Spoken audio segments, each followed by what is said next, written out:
며칠 전 저희 앞으로 한 통의 사연이 도착했습니다. 미국 서부의 어느 고등학교에 다닌다는 한 한국계 소녀의 이야기였습니다. 처음엔 짧은 소개와 함께 혹시 이 이야기를 누군가에게 전해줄 수 있을까요? 라는 말이 담겨 있었고 그 말은 오래도록 마음에 남았습니다. 사연을 처음 읽었을 땐 저도 믿기 어려웠습니다. 영어도 서툴고 문화도 낯선 미국의 교실 한가운데서 조용히 손을 든 한 아시아계 소녀가 있었다고 합니다. 그 소녀는 수학 문제 하나로 교실을, 학교를, 그리고 결국은 미국 교육계를 뒤흔들게 됩니다. 그저 문제를 푼 것뿐인데 왜 모두가 충격을 받았을까요? 왜 MIT의 교수까지 그 교실로 찾아왔을까요? 그리고 왜 사람들은 그 아이를 천재가 아니라 한국 교육의 증거라고 불렀을까요? 처음에는 그저 소박하고 조용한 한 편지였지만 그 속에는 우리가 익숙하다고 생각했던 교육, 다름,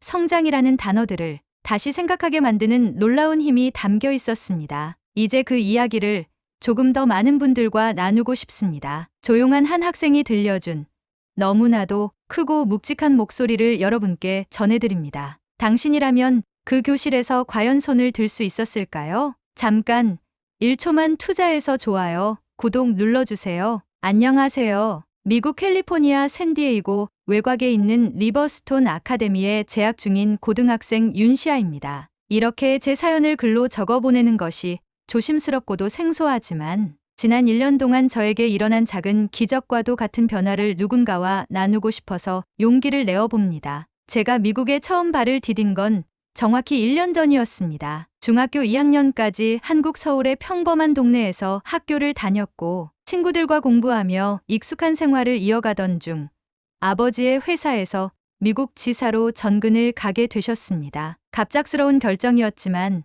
부모님은 저에게 더 넓은 세상을 보여주고 싶으셨고 저 역시 처음에는 외국 생활에 대한 막연한 호기심과 기대를 품고 미국행을 받아들였습니다. 하지만 현실은 그렇게 낭만적이지 않았습니다. 미국에 도착한 첫날부터 저는 엄청난 언어의 장벽 앞에 서게 되었습니다. 길거리 간판도, 마트에서 들리는 방송도, 학교 수업에서 선생님이 하시는 말도, 또래 아이들끼리 웃으며 나누는 대화도 모두가 마치 수학 문제처럼 낯설고 어려운 암호 같았습니다. 제가 이해한 건 단 하나, 나는 여기서 외국인이라는 사실이었습니다. 리버스톤 아카데미는 자유로운 분위기로 유명한 학교였습니다. 학생들은 모두 다양한 배경을 가지고 있었고 토론과 발표가 중심이 되는 수업 방식은 처음엔 신기했지만 곧 저에게는 공포의 대상이 되었습니다. 선생님이 Any volunteers라고 말할 때마다 제 심장은 마치 경보처럼 울렸고 저는 최대한 눈을 마주치지 않기 위해 고개를 숙였습니다. 제 이름이 불리는 순간을 피하기 위해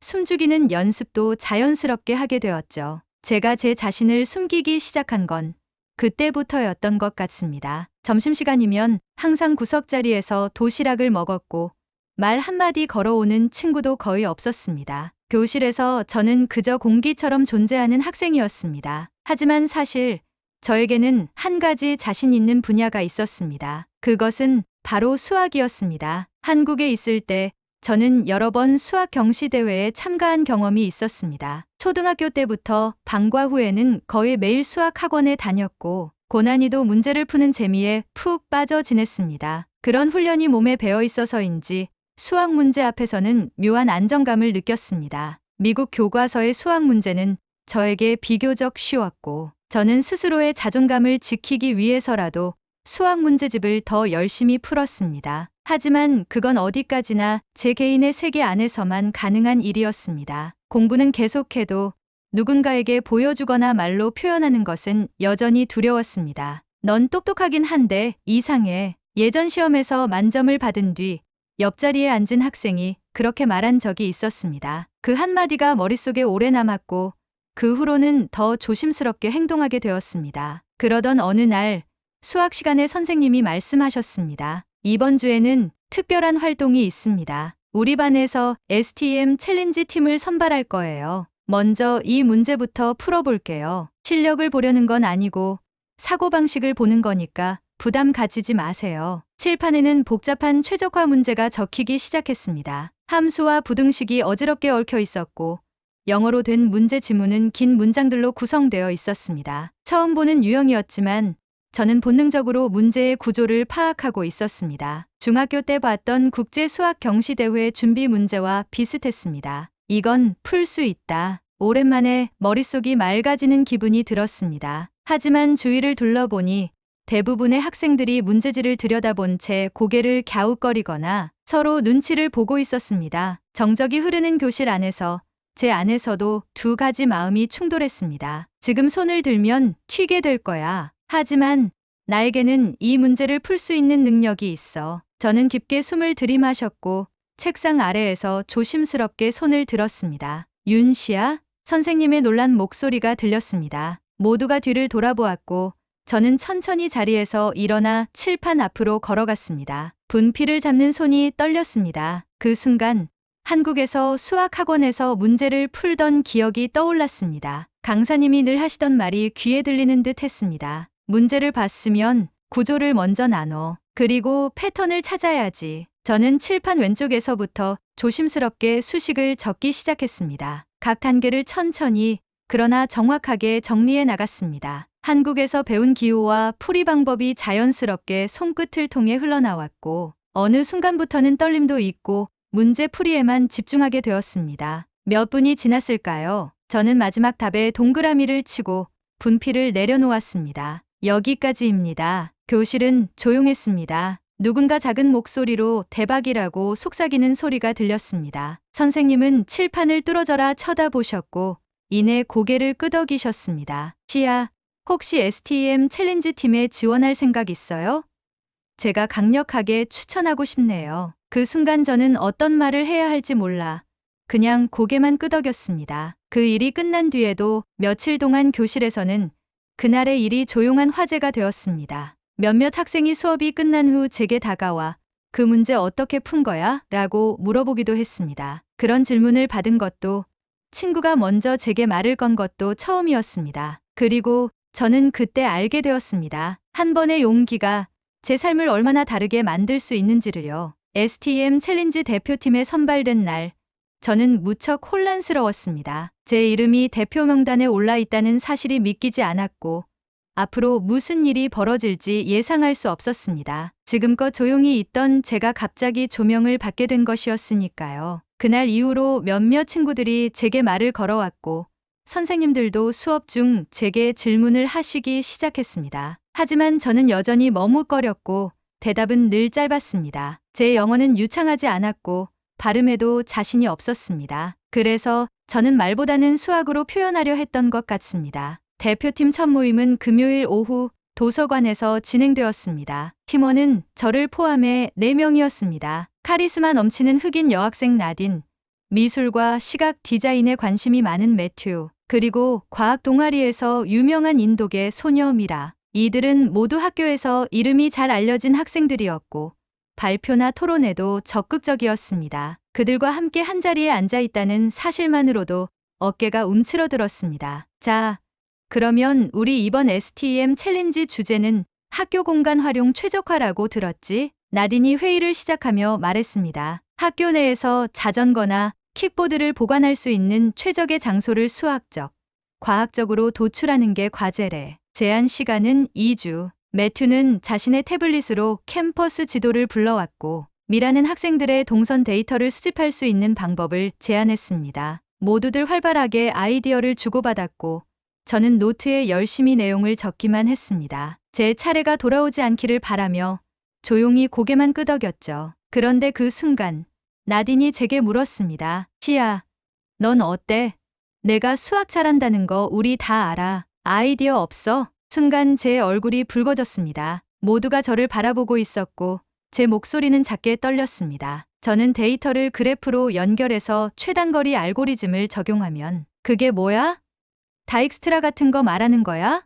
미라가 눈을 반짝이며 말했습니다. 저는 조심스럽게 고개를 끄덕였습니다. 근데 그런 이론을 우리식으로 어떻게 적용하겠다는 거지? 나딘은 다소 직설적인 말투로 되물었고 그 말에 저는 입을 다물었습니다. 당황한 나머지 설명을 제대로 하지 못하고 말았습니다. 회의가 끝나고 돌아가는 길에 저는 괜히 손을 들었던 걸 후회했습니다. 역시 저는 말보다는 혼자 조용히 문제를 푸는 게 더 맞는 사람이었습니다. 그날 밤 저는 방에 틀어박혀 한국에서 가져온 수학 노트를 펼쳤습니다. 다양한 그래프 이론, 위치 최적화 알고리즘, 시뮬레이션 방식 등을 복습하면서 문득 이런 생각이 들었습니다. 말은 못해도 보여줄 수는 있잖아. 그래서 저는 행동에 나섰습니다. 주말 동안 저만의 방식으로 학교 지도에 좌표를 부여하고 학생들의 이동 경로를 시뮬레이션한 후 최적의 자전거 보관 위치를 계산해 도출했습니다. 그리고 이 모든 과정을 수식과 도식으로 정리한 자료를 만들어 팀에게 보냈습니다. 시야, 이거 내가 한 거야? 다음 회의 때 매튜가 놀란 눈으로 저를 보며 말했습니다. 이거 진짜 프로페셔널해. 이런 그래프 구조는 처음 봐. 미라도 고개를 끄덕이며 말했습니다. 이 방식, 인도 수학 수업에서도 안 다뤘던 접근법이야. 신기하다. 그때부터 팀의 분위기가 바뀌기 시작했습니다. 처음엔 저를 수줍고 말없는 아이로만 보던 팀원들이 이제는 새로운 관점을 가진 사람으로 보기 시작한 것이었습니다. 시야, 이거 우리 발표 자료에 쓰자. 너가 이 부분 설명하면 딱일 것 같아. 나딘이 그렇게 말했을 때 저는 머뭇거리며 말했습니다. 제가 영어로 발표하는 건 아직 괜찮아.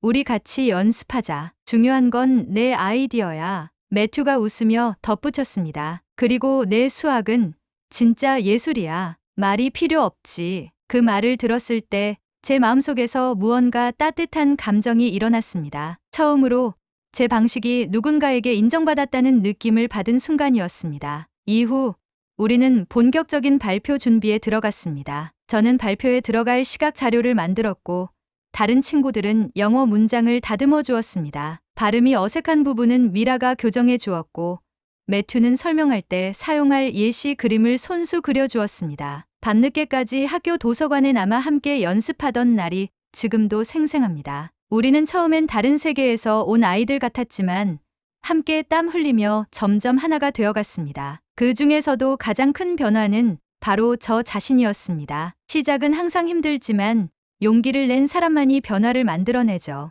나딘이 그런 말을 했던 날, 저는 처음으로 속으로 이렇게 대답했습니다. 맞아요. 저도 이제 조금씩 변하고 있어요. STM 챌린지 결승이 열리는 날 아침, 저는 평소보다 일찍 눈을 떴습니다. 전날 밤에도 발표 대본을 수십 번 읽었고 거울 앞에서 발음을 연습하며 영어 억양을 고치려 애썼습니다. 하지만 제 머릿속에는 여전히 불안이라는 이름의 안개가 짙게 깔려 있었습니다. 무대 위에서 말이 꼬이면 어쩌지? 내 영어가 이상하다고 생각하면 혹시 실수해서 팀원들에게 폐를 끼치게 된다면 그런 걱정이 머릿속을 가득 채우고 있었지만 팀원들의 응원이 그 안개를 조금씩 걷어내 주었습니다. 시야, 내가 있어. 우리 팀은 특별해. 내 아이디어 덕분에 우리가 여기까지 왔잖아. 나딘과 미라, 매튜의 말은 격려가 아니라 제게 무대에 설 자격을 부여해 준 것이었습니다. 행사는 시내에 위치한 교육청 회의실에서 열렸습니다. 교내 예선에서 선발된 6개 팀이 최종 결승 무대를 치르게 되어 있었고 교사들과 교육 관계자들, 심사위원들로 가득 찬 공간은 긴장감으로 가라앉아 있었습니다. 저희 팀은 마지막 발표 순서였습니다. 차례를 기다리는 동안 제 손은 식은땀으로 젖었고 대본을 쥔 손이 덜덜 떨렸습니다. 너무 긴장하지 마. 시야, 내 수학은 언제나 정확했잖아. 지금까지처럼만 하면 돼. 매튜가 제 어깨를 두드려 주며 속삭였습니다. 그 말에 저는 고개를 끄덕였고 마음속으로 다짐했습니다. 오늘만큼은 제 이야기를 제대로 전하고 싶어요. 드디어 저희 팀의 차례가 되었습니다. 무대 위에 섰을 때 저는 청중석 앞줄에서 리버스톤 아카데미 교장 선생님과 수학 교사, 그리고 제가 가장 존경하는 제니퍼 브라운 선생님의 모습을 보았습니다. 그들이 보내는 따뜻한 눈빛은 제게 또 하나의 용기를 심어주었습니다. 저희 발표는 학교 내 자전거 보관소의 최적 위치 분석이라는 주제였습니다. 처음에는 나딘이 발표를 시작했습니다. 전반적인 프로젝트 개요와 문제 설정 과정을 간단하게 설명한 후 그녀는 자연스럽게 발표의 두 번째 파트를 저에게 넘겼습니다. 다음은 윤시아가 분석한 최적화 모델에 대해 설명하겠습니다. 그 순간 조용한 회의실 안에서 수십 개의 시선이 제게 향했습니다. 심장이 쿵 하고 내려앉는 듯한 기분이 들었지만 저는 또렷한 목소리로 인사했습니다. Hello, my name is Sia Yoon. I'm from Riverstone Academy. I would like to explain the mathematical approach we used in our project. 영어가 완벽하진 않았지만 그 문장을 무사히 넘긴 순간 제 안의 떨림이 조금씩 가라앉기 시작했습니다. 칠판 앞에 서듯 저는 캠퍼스 지도를 기반으로 제작한 좌표 모델을 설명했고 다익스트라 알고리즘과 그래프 이론을 이용해 최단 거리 경로를 산출하는 과정을 수식과 시각 자료로 보여드렸습니다. Instead of choosing the location based on intuition, we applied a Korean style pattern recognition method. We analyzed all movement patterns during break time, lunch time, and dismissal. 이 부분에서 몇몇 심사위원의 눈빛이 반짝이기 시작했습니다. 제가 설명한 한국식 패턴 기반 문제 접근법은 지금까지의 어떤 팀에서도 볼 수 없었던 방식이었기 때문입니다. 이어서 매튜가 시각 자료를 설명했고 미라는 실험 데이터와 사용자 반응 조사를 정리해 발표했습니다. 발표 마지막 마무리는 다시 제 몫이었습니다. 그 부분이 가장 떨렸지만 저는 원고를 가만히 내려다보다가 조용히 말문을 열었습니다. 저는 1년 전 한국에서 이민을 왔습니다. 처음엔 영어가 무서웠고 발표는 더더욱 두려웠습니다. 그래서 제 자신을 숨기고 지냈습니다. 하지만 수학은 말이 필요 없었습니다. 잠시 말을 멈추고 저는 청중을 바라보았습니다. 한국에서는 수학을 문제를 푸는 기술이 아니라 사고 방식을 훈련하는 과정으로 배웁니다. 공식 하나를 외우기 전에 왜 그 공식이 필요한가를 먼저 배웁니다. 다양한 방법으로 문제를 풀고 가장 효율적인 해법을 찾는 연습을 반복합니다. 저는 칠판에 적힌 수식을 가리키며 마지막을 덧붙였습니다. 이번 프로젝트에서 저희 팀이 한 것은 서로의 방식과 배경을 이해하고 하나로 엮는 일이었습니다. 미국식 자유로운 표현, 한국식 체계적 사고, 그리고 서로를 향한 열린 마음이 있었기에 가능한 일이었습니다. 제 말이 끝나자 회의실에는 잠시 정적이 흘렀고 이어서 큰 박수 소리가 울려 퍼졌습니다. 심사위원 중 한 분은 Excellent presentation 이라고 외쳤고 나디는 조용히 제 손을 잡아주었습니다. 무대를 내려오면서 저는 알았습니다. 이 순간은 단지 한 번의 발표가 아니었습니다. 저의 목소리를 처음으로 세상에 낸 순간이었고 제 존재를 스스로 인정한 순간이기도 했습니다. 그리고 그 순간부터 저는 더 이상 조용한 소녀가 아니었습니다. 저는 이야기할 수 있는 사람이 되었고 이해받을 수 있는 존재가 되었습니다. 대회가 끝나고 일주일쯤 지났을 때였습니다. 한낮의 햇살이 따사롭게 비추던 교실, 선생님께서 조용히 제게 다가오셔서 말씀하셨습니다. 시아, 교육청에서 내 발표를 본 관계자분이 직접 연락을 주셨어요. 너를 비롯한 우리 팀의 발표 방식이 참 인상 깊었다고요. 저는 얼떨떨한 마음으로 고개를 끄덕이며 선생님의 말씀을 들었습니다. 그때까지만 해도 그게 어떤 의미인지 앞으로 무슨 일이 일어날지 전혀 예상하지 못하고 있었습니다. 며칠 뒤 저는 학교장실로 불려갔고 그곳에는 교장 선생님, STM 지도교사, 그리고 교육청에서 오신 담당관이 함께 자리에 계셨습니다. 그 자리에서 들은 이야기는 놀라웠습니다. 저희 팀의 발표 내용이 캘리포니아주 교육부 내 교육혁신 사례로 선정되었고 그 사례를 전국에 공유하기 위한 특별 영상 프로젝트에 참여해 줄 수 있느냐는 제안이었습니다. 더 놀라운 사실은 한국식 수학 교육의 접근법을 실제 미국 학생들에게 설명하고 교사 대상 워크숍에서도 짧은 강연을 해달라는 요청이 포함되어 있다는 것이었습니다. 그 말을 들은 순간 저는 숨이 멎는 듯 했습니다. 저 같은 학생이 교사들 앞에서 발표를 물론 겉으로는 조심스럽게 검토해 보겠습니다라고 말씀드렸지만 사실 마음속은 온통 불안과 두려움으로 가득했습니다. 무대에서 발표를 했던 경험이 있다고 해도 그건 저희 팀 안에서 학생들 사이에서의 일이었지 성인들과 교육자들 앞에서 강연을 한다는 것은 전혀 다른 문제처럼 느껴졌습니다. 그날 밤 저는 긴 고민에 빠졌습니다. 이런 기회를 잡는 것이 맞는 일일까?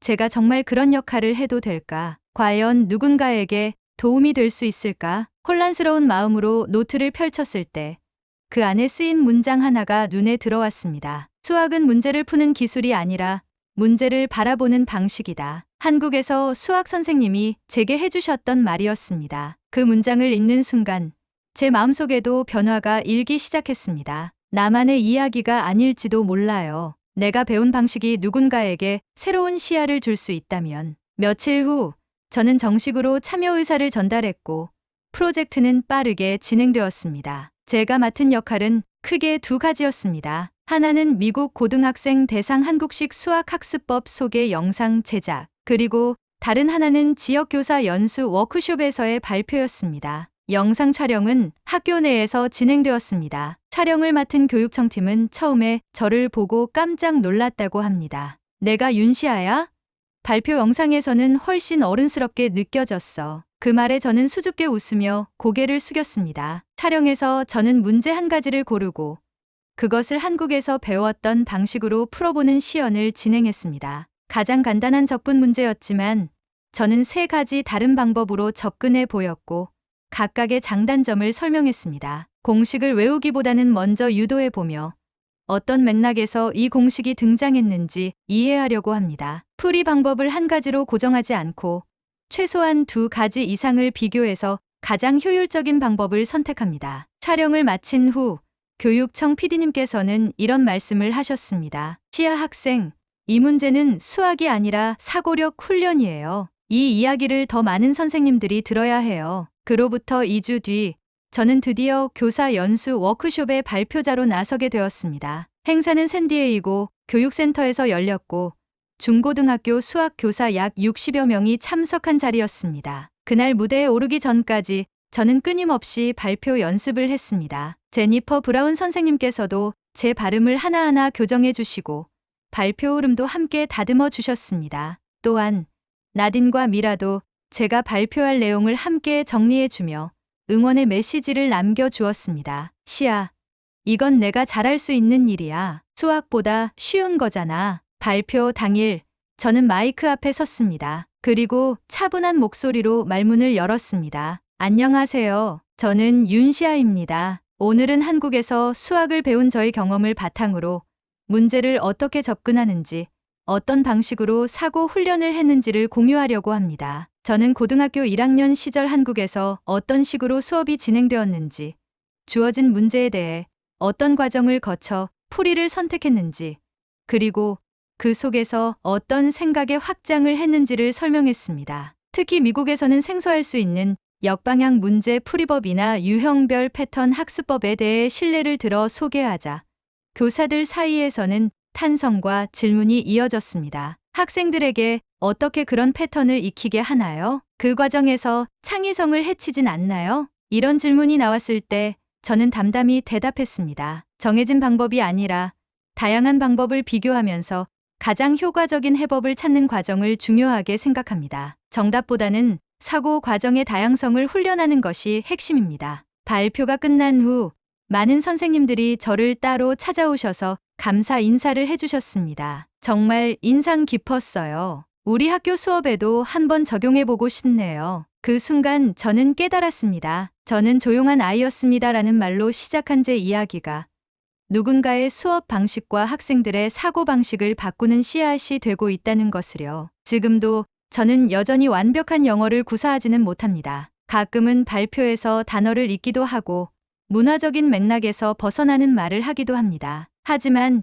지금은 제 목소리를 숨기지 않습니다. 그리고 무엇보다 제 지식을 나누는 것이 두렵지 않게 되었습니다. 이제는 후배들에게도 자주 말합니다. 너무 완벽하려고 하지 않아도 괜찮아요. 중요한 건 자신의 생각을 표현할 수 있는 용기예요. 그리고 그 용기는 아주 작은 손들기 하나에서 시작될 수 있다는 걸 제가 그랬던 것처럼요. 여러분은 어떻게 생각하시나요? 조용했던 한 학생의 용기 있는 손들기.